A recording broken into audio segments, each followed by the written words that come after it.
त्या अनेक गोष्टी मिळालेल्या आहेत. मला नेहमी असा प्रश्न पडतो की भारतीय जनता पक्षाला मला हा प्रश्न विचारायचा आहे की समजा तिथे आज भारतीय जनता पक्ष नाही आहे, समजा उद्या तिकडे काँग्रेसचं सरकार आहे किंवा इतर दुसऱ्या कुठच्या तरी समजा पक्षाचं सरकार आहे आणि एखाद्या केंद्रांमध्ये बसलेल्या सरकारने जर एकाच उद्योगपतीवरती जर समजा काँग्रेसने किंवा इतर कोणी जर मेहरबानी केली असती तर भारतीय जनता पक्ष काय प्रकारचा रिॲक्ट झाला असता? रस्त्यावरती येऊन थैथया नाचली असती. बरोबर आहे. मग आज हे होताना भारतीय जनता पक्षाचे लोक हवालदिल का आहेत, गप्प का आहेत? आपल्याला का वाटतं का हवाल दिलाय? याचं कारण त्यांच्या हातात काहीच नाही आहे. ही सगळी बसवलेली माणसं आहेत.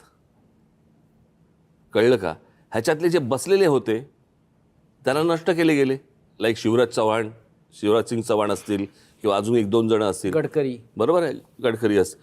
हे जे बसलेली जी माणसं आहेत ही यांना आवडत नाहीत आणि हे बसवलेलं म्हणजे जे पूर्वी काँग्रेसच्या काळामध्ये जे व्हायचं तेच आत्ता सगळं सुरू आहे. फक्त ह्यांचा उद्देश जर समजा बघितलं, काँग्रेसच्या काळामधले जे पंतप्रधान होते ना त्यांना कुठचं राज्याचं लेबल नव्हतं.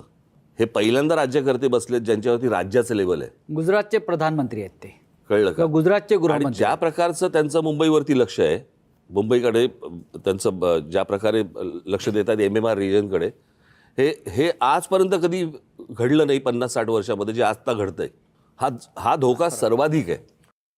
उद्धव साहेब, हा धोका तर आहेच आणि त्या धोक्याशी आपण एकत्र येऊन लढतो आहोत. एक लक्षात घ्या की जे आम्ही सातत्याने सांगतोय की मुंबईचा महापौर हा मराठी होईल. भाजप काय म्हणते? मुंबईचा महापौर हिंदू होईल. म्हणजे याचा अर्थ भाजप मराठी माणसाला हिंदू समजत नाही का? मग देवेंद्र फडणवीस हिंदू आहेत की नाही, हा एक प्रश्न झाला. आणि संयुक्त महाराष्ट्राच्या वेळेला मराठी माणसांवरती गोळ्या घालणारा माणूस हा मोरारजी देसाई हा हिंदू होता की नव्हता? मराठी माणूस जेव्हा रस्त्यावरती उतरला होता तेव्हा 107 रेकॉर्डवरती हुतात्मे झालेत.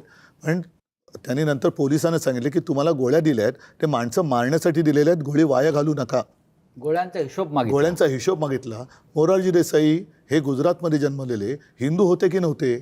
आणि मराठी माणूस हा हिंदू आहे की नाही हे देवेंद्र फडणवीसांनी सांगावं.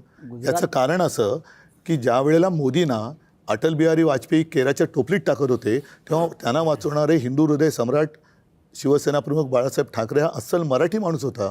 त्याच्यामुळे त्यांनी हिंदू मराठी याच्यामध्ये जी काही गफलत करण्याचा प्रयत्न चालवला आहे ना तो पहिला बंद करावा. आणि देवेंद्र फडणवीसांनी सांगावं की मराठी आणि हिंदू म्हणजे काय? मराठी हा हिंदूच आहे. गुजरातमध्ये औरंगजेब जन्माला आला. अजून एक गोष्ट सांगतो, हे मी तुम्हाला सांगतोय ना, जे हे गेल्या वर्षभरामध्ये मला एक व्यक्ती भेटली आणि त्यांनी मला ज्यावेळेला एक असं सांगितलं की जरा ह्या गोष्टींकडे तुम्ही लक्ष द्या.